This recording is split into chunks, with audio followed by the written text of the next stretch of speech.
We are live. Hi, Aisya. Welcome to the Onward podcast.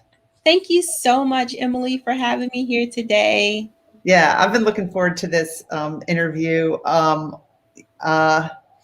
Just reading your story, you've got your book is The Pressures of Becoming a Diamond. You want to hold it up? Yeah.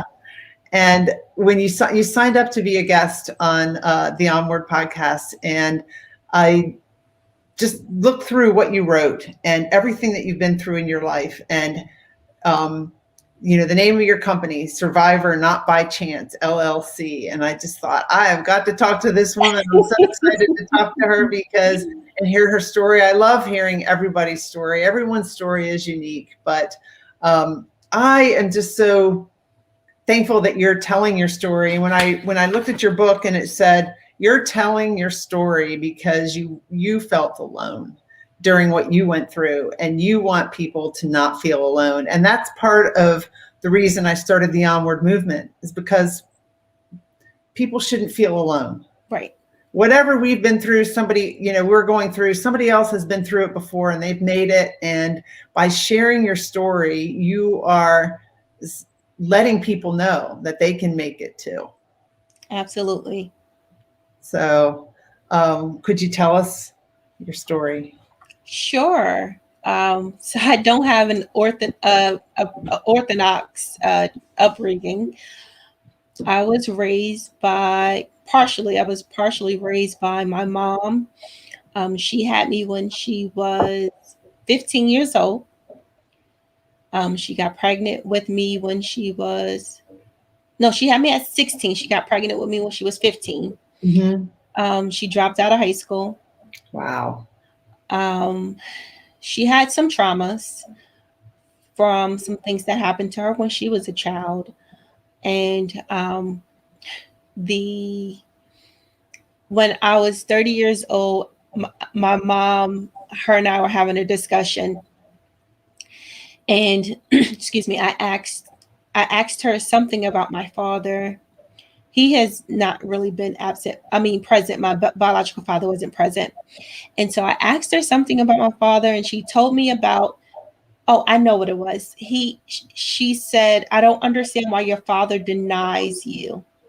Because my father would say I wasn't his child, even though I look exactly like him. And so she said, I don't know why he keeps denying you, because he knows what he did. And I'm like, well, what do you mean by that? And I just wanted to understand specifically what she was referring to. And so she told me basically the story. And he made sure I was here. He forced himself on her and created me. And so at that moment, it was like I had a whole new respect for my mother, because I could not imagine raising a child that I know the person did something to me, and that child was here as a result. And she was a child when she had you? Yes, she was. Wow. And so then that reminded me of some scenarios where I would hear my mother say, oh, you look just like your father. And I didn't understand why she said it the way she did. Because it wasn't like, baby, you look like your father. Yeah. It was, you look like your father. And so from there, it made me appreciate her even more. Wow. So we had, some rough times growing up. We were homeless quite a few times. We didn't have electricity. Sometimes we didn't have food. It was tough. And then my mom, by the time she was 17, she had 2 children. And so she couldn't really find a job. She was a child herself, Yeah. And she didn't have the proper upbringing for herself. So my grandfather wasn't around. And there was some secrets in regards to that. And so my mom was wounded. in Yeah. so many different ways. Well, I admire you for taking a look at that. A lot of times, I mean, there are people who, will just blame their parents without, for their situation, without taking responsibility for Mhm. some of it, and also without understanding what their parents went through and that their parents are human as well. Right. And so I commend you for that. Did you ever meet your father? Yes, I know who my father is. Well, let me back up a bit. Initially, I did take that approach. Initially, I did blame my mother for everything Yeah, because I didn't know her whole story. right. Well, Once I became an adult, once I became an adult and I had my own children, I started to soften up a little bit. mhm. And then when I found out my dad raped her and made me, that automatically, like, it's just like, oh, my mom, like, I love her. Because she loved me that much, even though she couldn't show me the way she wanted to. Yes, She loved me so much that she made sure I was here. She right, did the pregnancy. right. So, just gave me a whole new light. My father, I don't communicate with him at all. We have no communication because of me. I choose not to. He is not a person I feel anyone should be involved with because he's very narcissistic. Mm-hmm. And that's not an energy I like to have in my atmosphere. Right. Um, so, I had it rough. My mom had a drug addiction, and I was the oldest child, so I was responsible for a lot of things and situations. A lot of things happened, but I tried to have a good perspective, a positive outlook. And I always said, I remember when I was 9, I had a teacher that told me, "You're so smart. You can do very well. If you'll do very well and go to college. If you go to college, you'll get out of the hood per se." Because I'm from Newark, New Jersey, and so we call it the hood. And that stuck with me. Well, And so, I interviewed somebody last week too who was had a really tough childhood, and she was mentioning a teacher that said something to her, mhm. and you have the same thing, and so just teachers play such an important Oh, role in yes. kids' lives. Absolutely, absolutely. I remember my first day of kindergarten. I didn't start kindergarten until I was 6 years old because we moved around so much. We were always homeless, and my mother never registered me for school. Mhm. So my youngest sister, her grandmother registered me for school. And my first day of school, we had half day because we always did. And this little girl said to me, like, I didn't know how to write my name. I didn't know colors. I didn't know At age numbers, 6. anything. So the teacher was like, draw a picture. And I'm like, okay. So I did the best I could. And this one little girl said to me, "That's horrible. Why would you draw anything? Like, that's disgusting." Like, I still remember this. And the teacher was amazing. She said, "Aisha, don't worry about her. She stayed back. This is her second time in kindergarten. She knows what she talking about." So that actually, like, teachers are important. Yes. Teachers are very important, and so I honor teachers. I respect them, especially the ones that are doing everything they can to help our children, our babies. So teachers are very important in our lives. Mm-hmm. Even when I was in high school, the reason I made it out of high school was because of my guidance counselor. Wow. She encouraged me to use my voice because so many years I was taught I didn't have a voice and that my voice did not matter. Wow. And so when I was in high school, no one even knew that I was in foster care. I didn't tell my best friend. I didn't tell anyone. No one knew anything about my home life because I was ashamed. And my guidance counselor, her and I are Facebook friends now. Oh, And I was going to say, are you in touch she's with? awesome. I love her so much. She supports everything I do. And so she told me, Aisha, tell your story. I was like, no, I'm scared because people are not going to look at me, a certain way. I don't want to be judged. She said, don't worry about judgment because judgment's always going to be there. We're always judged. And so from there, I started applying for scholarships. And, I don't want to give too much away because a lot of it's in the book. A lot of it's in the book, yeah. Well, one of the things you talk about in the book is, a time when you were visiting a friend, and your friend's mom wanted to take you home, right? And you had to call home to find out when your mom would be there, but you kind of knew your mom she was doing crack, right? And Yeah. just the pressure of that on a child, and then the mother drove you home, and there were drug dealers outside, and she's like, were you able to continue to play with that friend? So I don't want to give too much away. Okay. But you'll see how, if you purchase the book, you'll see how the story unfolds. Yeah. It unfolds in a way that you probably would not expect. I should say that. I will also say that a lot of things that's happened in my life, I had to change some of the scenarios around just to protect myself, because a lot of people are still alive. Yeah. And but for the most part, everything that in that book has happened exactly that way, but in different moments. Okay.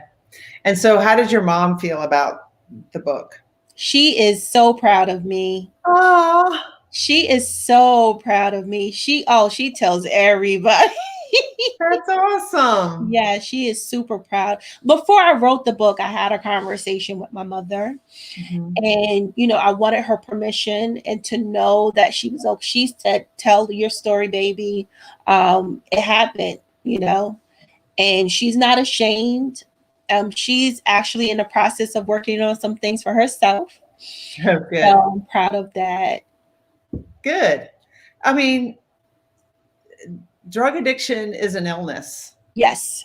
And I mean, my son, is an alcoholic and is 4.5 years sober. But so I understand. And I've worked with a lot of parents whose children, and I've interviewed some of them whose children have passed away from a heroin overdose. And I know the shame that goes along with it. So I'm proud of your mom and for you for speaking out, and not being ashamed of it, because it is what happened and it is the way it is. And her body reacts differently to drugs maybe than somebody else. And she just, she had circumstances in her life, but she owns it.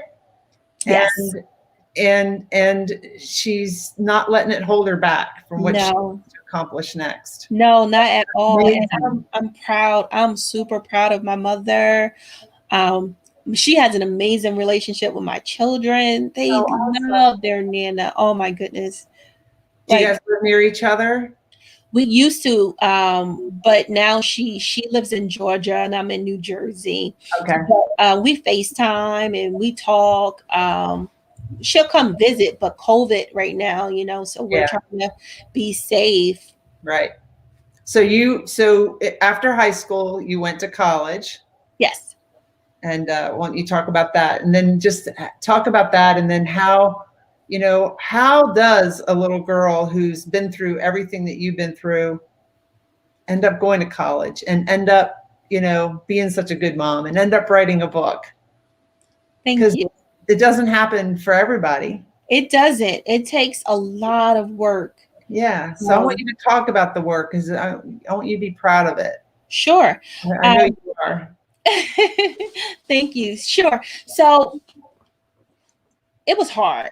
I struggled with depression as a teenager and into my early adulthood as well. I struggle with depression off and on because of my experiences. Yeah. And also the reason I struggled with it was because I never dealt with the trauma. Mm-hmm. And I didn't realize I was as traumatized as I was because I normalized everything that happened in my life. I also compared relationships from what I saw to my experiences.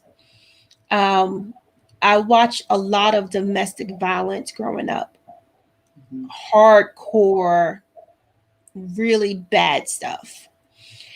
And I thought that's what domestic violence was. And I did not know it can be emotional or verbal Mm-hmm. because I was only taught about the physical aspects of it. Mm-hmm. And so I became a part of that toxicity because it was a part of my environment. Mm-hmm. And so when I went to college, I was in for culture shock. This was the first time I was around people from different countries, different cultures, different languages. This was also the first time in my life where I was by myself and I didn't have to be controlled by any individual person and I didn't have to follow anyone's rules. And so initially it was very emotionally hard for me because I knew I only had myself. And at this time, my biological mother and I were not talking. Okay. But I had, like, God always sends someone there for me to, like, mother me in a way. My guidance counselor was the mother for me when I was in high school. And then I had one scholarship I received. And this woman, absolutely phenomenal woman, her name is Miss Cecile, and she mothered me through college. Oh, wow. I mean, How'd you meet her? she was the scholarship foundation liaison. I think she was the director, but she would do on-site visits with all the recipients, Okay. and she would put me in my place when I needed it. Where'd you go to college? I went to NJIT, New Jersey Institute of Technology. Okay. Tough school. Oh Yeah. my goodness. Tough school. But I'm grateful I made it out of there. But she would have lunch with us and she would talk with us. We would talk about relationships and she'd be like, he not for you. She was super sweet and she helped me get through. And once I finished college, even like in high school, in college, I was always like a mentor to young girls. Mm-hmm. And so people would sign me up for like the Big Sister program. And so I would, like, at 16, I would mentor 9 and 10-year-old girls that were aspiring to be good students, in the church. And then from there, when I was in college, I was a part of a program where they had freshmen come in and I would mentor the freshmen that came in and let them come with me and shadow me. I won an award for the Female Leadership Award in college for the year, but I was still hurt inside. I was going to say, when did you deal with the trauma? So I started dealing with the trauma after I had my children. Okay. I didn't know the trauma existed, and it was showing up in my relationships. I see. So, I've had relationships in the past, and, people always assume it's the man or it's the opposite party or partner. I own the parts in the relationships that I was toxic with because I didn't deal with the trauma. I didn't deal with the hurt. I didn't deal with the abandonment. I did not deal with not having peace. Um, Once I realized, I didn't know that I was dealing with it until I ended my relationship. Mm-hmm. Because I put everything on him, opposed to me taking ownership. Yeah. And so once the relationship ended, after some time, I started to dig deep inside myself.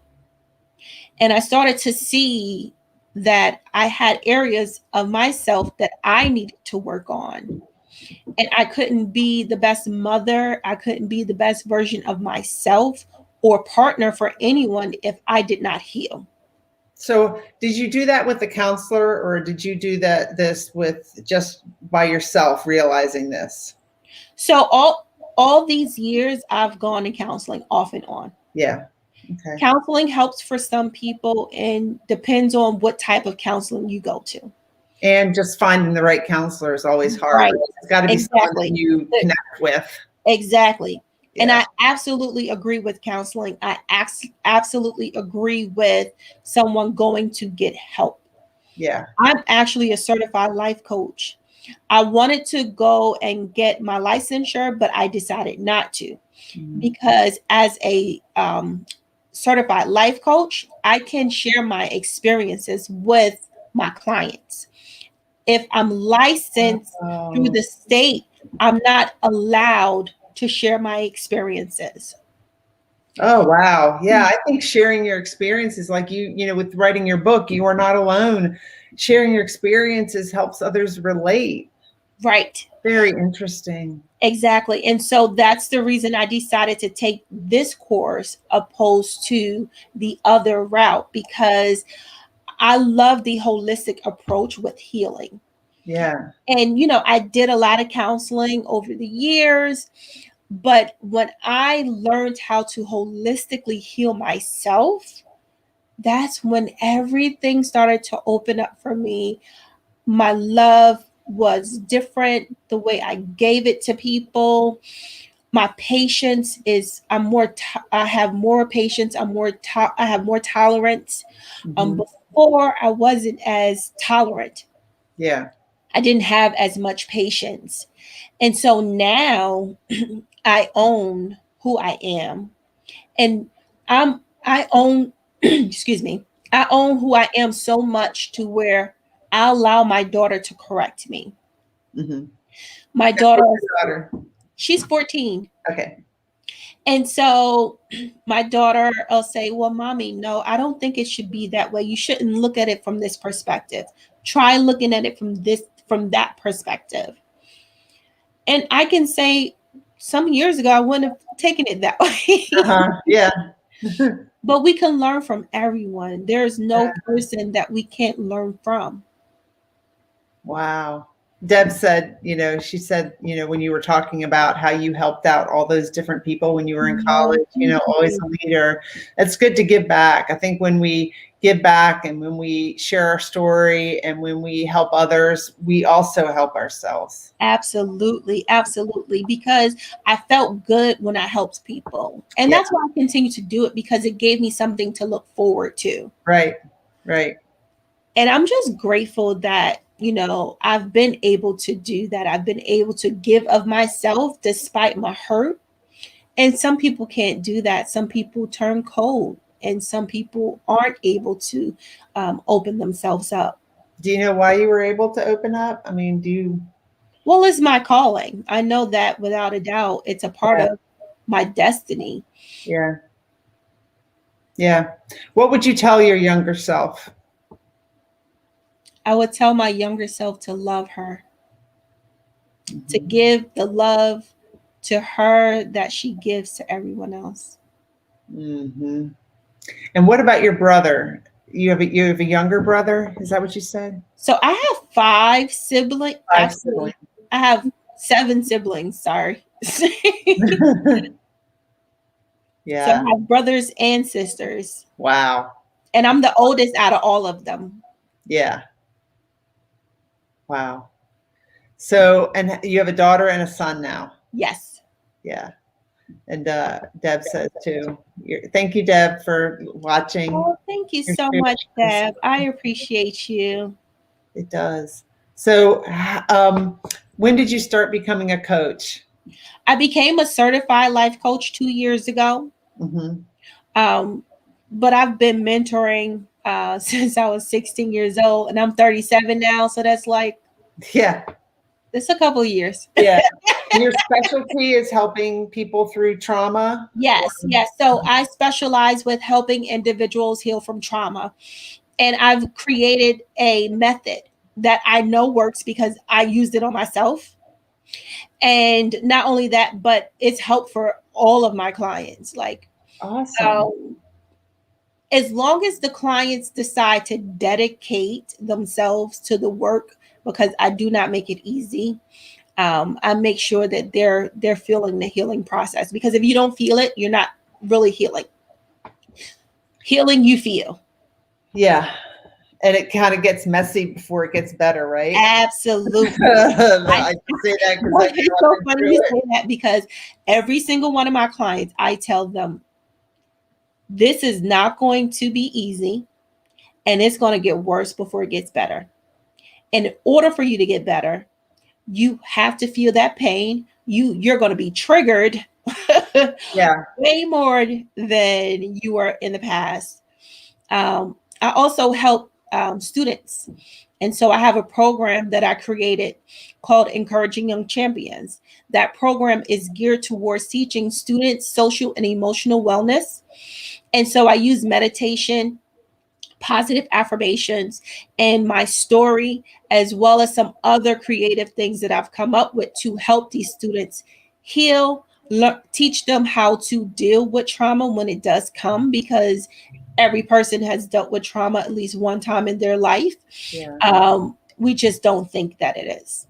And so preparing them to emotionally learn how to cope independently is essential, because there are going to be times where their parents are not going to be there to help them cope. Yeah. And so I use these tools and my story to help them understand. And I've been able to relate to these students in so many different ways, to where I'm like, oh my goodness, I'm like shocked.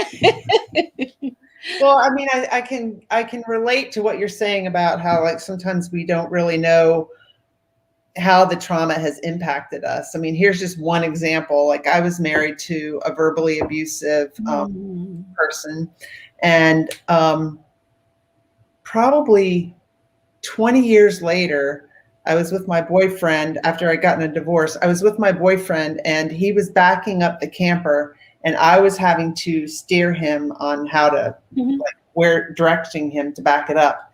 And it gets confusing when you back something up. Yeah. It's stressful, and the dogs are barking. And I just, like, broke down, panicked. He's like, Emily, I'm not, the person's name. I'm not that person. But it was like 20 years later, because I was waiting to be snapped at, and it wasn't even my fault. And so that just tells you, that trauma is in you, and you never know when it could be triggered, and it can, even though you thought you've dealt with it, it can still come back. Yes. Just different situations like that. Yes. That's just one example. I mean, probably not what you've been through, but verbal abuse is tough, because nobody can look at you and see any bruises. Exactly. And what I always tell people is that every person experience is different. Every person is different. And so we, as a society, we normalize where we are basically stating, my trauma is not this person's trauma, so it's not trauma. But that's not the case. What happened to you is your experience, and it's valid. And so we as a community, we need to learn to stop diminishing people's experiences, because that causes anxiety and depression. Yeah. It happens in families a lot. It happened to me often when I was a child, where I felt unloved. I didn't love myself. I felt I wasn't worth certain things because of the way I was spoken to. And so I feel people need to learn to be very careful with their words and how they speak to people, because that determines how someone's outcome can be. I'm very careful with my words. I make practice to explain to my children there's life and death in your words. And when you speak your words to individuals, be sure that what you're saying is lifting them up and not bringing them down. That's really good advice. That's really good advice. I can tell you're a good mom. Thank you. You're a conscious parent. I should put you in touch with, we're going to forget his name right now. I was just on his podcast and he was on mine. It's been a long day. I'm going to forget It's his okay, name. no worries. But it's, his podcast is about, it's about conscious parenting. Yeah. Yeah. I'll put you in touch with him and maybe Thank you can you. be a guest on his. It's Thank you so much. I appreciate it's about it. parenting. Yeah, I think a lot of people do not understand that parenting is a huge responsibility. Yeah. Where do we get taught how to be a parent? By our parents. Right. And so for me, initially, I was a completely different parent than I am today. Mm-hmm. And I have conversations with my 14-year-old daughter where she'll say, Mommy, I'm proud of you because I see how you've grown. And I see how you are now as a parent compared to how you were when I was younger. Mm-hmm. Now, I'm not saying that I was a bad parent.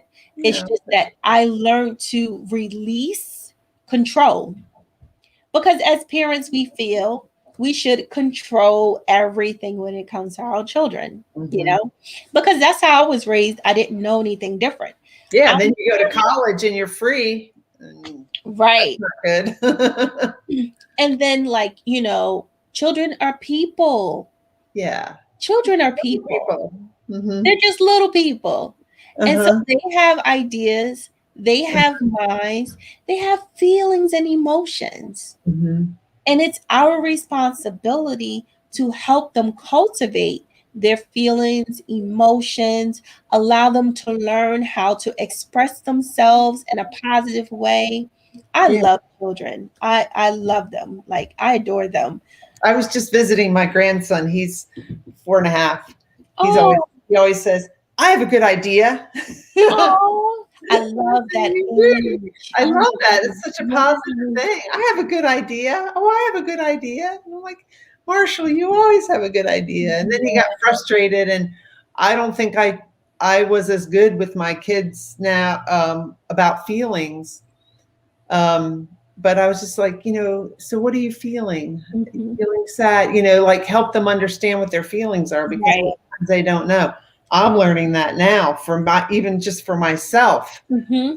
After 38 years of working for the Navy and partly the way I was raised, I mean, I couldn't name my feelings. I even got a book, I point back into my study, that I think Brene Brown interviewed this author, and the book is called Permission to Feel, because a lot of people in the United States can't name their feelings outside of happy, sad, glad, whatever. You're absolutely right about that. I know the United States is different than most countries. We're one of the countries where we literally suppress all of our emotions except for happiness or sadness. And those two are like the extreme emotions. Yeah. When you're happy, it's hard not to show you're happy. When you're sad, like really sad, it's hard not to show you're really sad. But we have emotions in between those aspects of our lives. How do we change or show those emotions to our partners? How do we understand when we have these emotions, how to react in moments? And so when I have clients and they have questions about stories of their lives, I always try to start with childhood, because with childhood, there's a lot of things that allowed us to become who we are.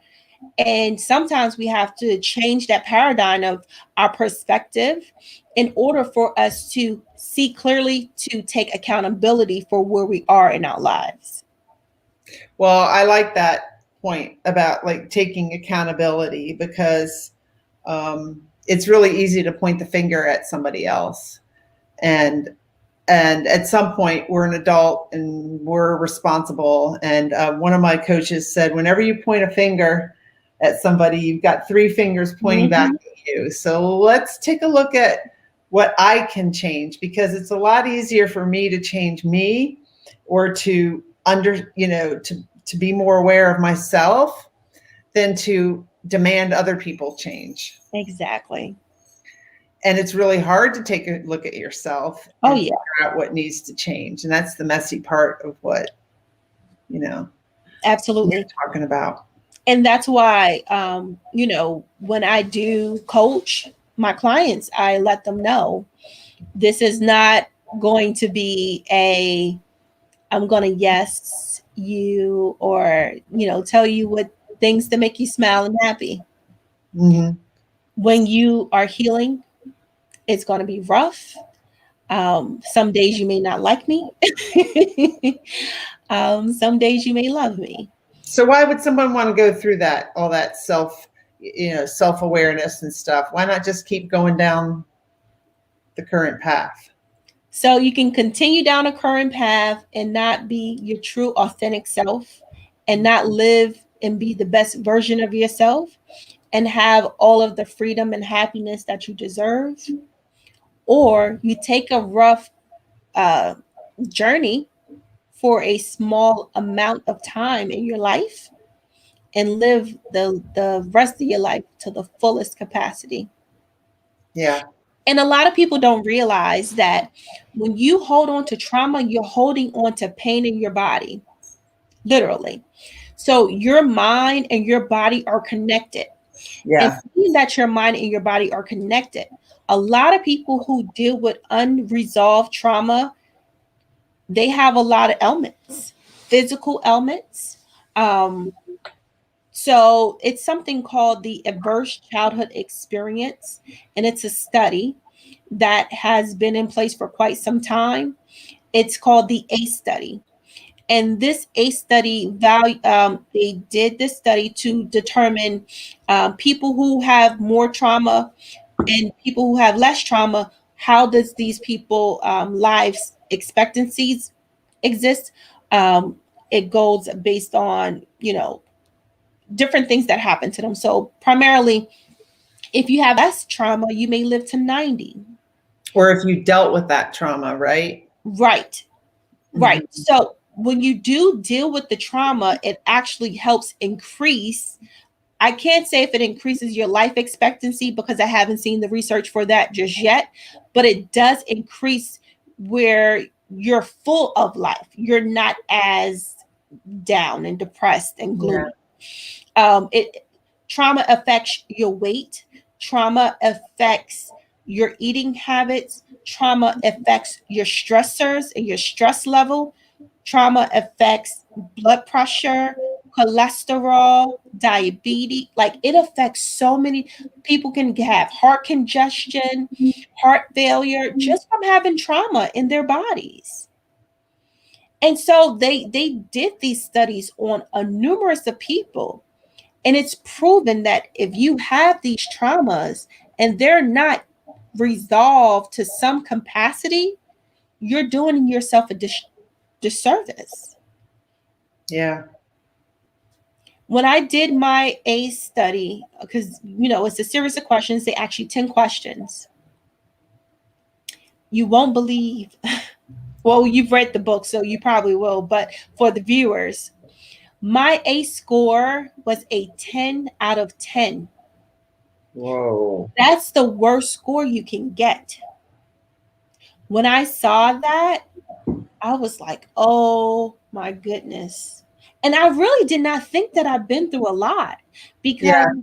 I compared my experiences to people I know experiences or to someone else's experiences that I've seen on TV, So I didn't think my experiences were that bad. I thought I was going to get maybe a 4. Wow. And I had a Wow. 10. Wow. Well, because it became normalized, because you live with it day in and day out, you don't even know what's normal or not. Exactly.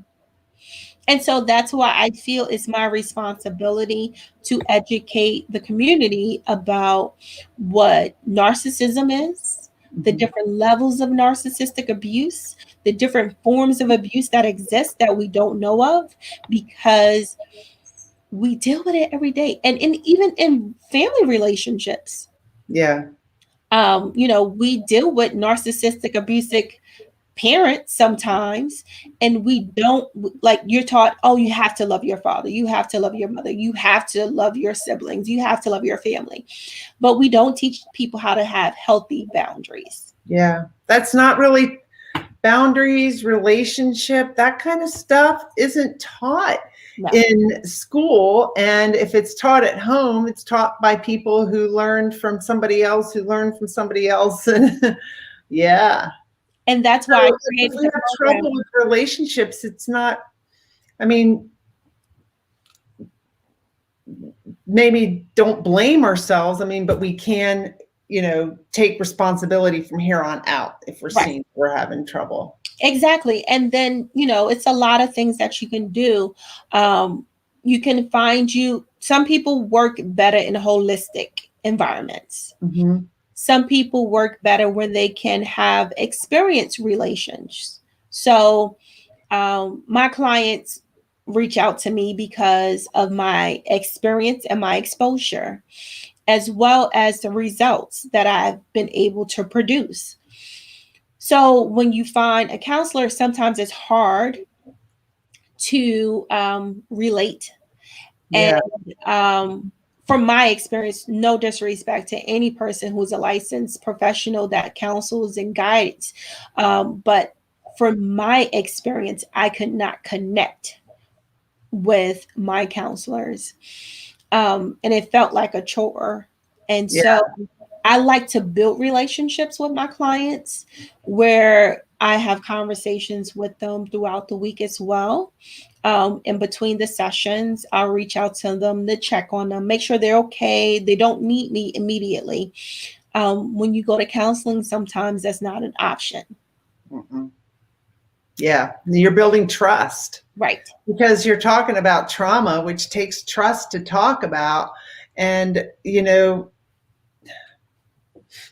I know somebody who was going to see a counselor to talk about something really, really traumatic. Mm-hmm. And right when she got to that point to say it, the counselor's phone rang and she picked up the phone.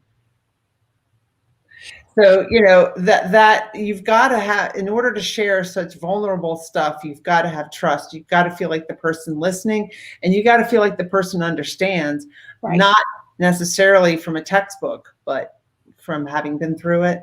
Like you have, you really do understand. Yes, I do. So how do people, well, first off, let me put the name of your book up here again. Sure. And I'll show you all. The Pressures of Becoming a Diamond. The Pressures of Becoming a Diamond. My daughter drew this. My daughter drew this diamond for me. Oh, well, I love it. Yeah. I encourage you all. This book will change your perspective in regards to your own life. You may look at things in your own life and start to see parts of in this book in your life, and you may not even realize it. And it'll help you learn how to get through these challenges. Mm-hmm. We all have challenges in life. And I always say to any person who comes in contact with me, I survived not by chance, but I survived because I fought to survive. And we're all fighting to survive. Yes, it's true. Yes, thank you so much. You're welcome. Thank you. Story, Aisya. Yeah, so the book's on Amazon. You can just Google it or go to Amazon. It's there. You can go to my website, survivornotbychance.com.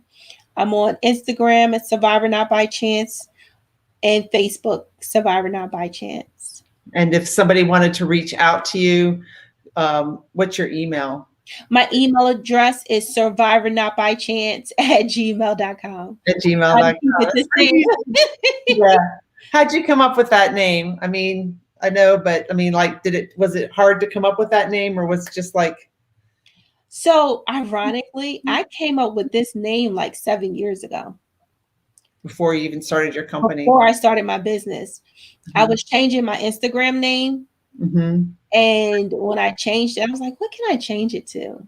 And I wanted to have something impactful. Mhm. And I just said to myself, I survived not by chance. I survived because I fought to survive.